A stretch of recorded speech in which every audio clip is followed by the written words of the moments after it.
இலங்கையில் குழந்தைகளை கடத்தி மலேசியா மூலமாக வெளிநாடுகளுக்கு விற்பனை செய்து வந்த கும்பலின் முக்கிய புள்ளி கைதாகியுள்ளார். மலேசியாவில் இருந்து நாடு கடத்தப்பட்ட அந்நபர் கொழும்பு பண்டாரநாயக்கே அணுத்தலக விமான நிலையத்தில் வந்திறங்கியதும் கைது செய்யப்பட்டார். இலங்கை குடிநுழைவுத்துறையின் மூத்த அதிகாரி ஒருவரை மேற்கோள் காட்டி பிரிட்டனின் டெய்லி மிரர் பத்திரிகை அச்செய்தியை வெளியிட்டுள்ளது. 76 வயது அந்த இலங்கை தமிழரை சில மாதங்களுக்கு முன்னர் அடையாளம் கண்ட அந்நாட்டு போலீஸ் ரகசியமாக அவரை பின்தொடர்ந்து அவரின் நடவடிக்கைகளை அணுக்கமாக கண்காணித்து வந்தது.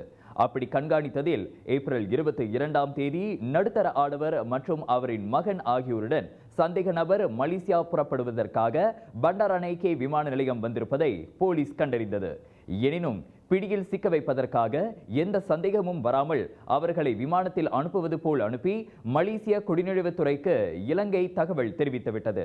KLIA-வில் வந்திறங்கிய அம்மூவரும் தடுத்து வைக்கப்பட்டு 2 நாட்களுக்கு விசாரிக்கப்பட்ட போதுதான் அவர் சிறுவனை கடத்தி இங்கு விட வந்திருப்பது அம்பலமானது. இதையடுத்து புதன்கிழமை அம்மூவரும் இலங்கைக்கே நாடு கடத்தப்பட்டனர்.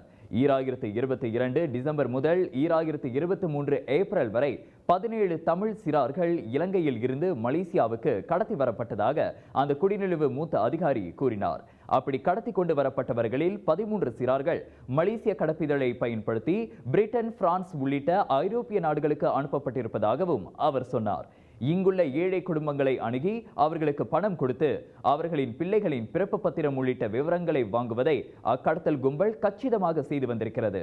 அந்த விவரங்களை பயன்படுத்தி கடத்தி கொண்டு வரப்பட்ட சிறார்களின் கடப்பிதழ்களுக்கு விண்ணப்பிக்கும் அளவுக்கு அக்கும்பல் நேர்த்தியாக காய்களை நகர்த்துவதை மலேசிய போலீசாரை முன்னதாக அமல்படுத்தியது குறிப்பிடத்தக்கது.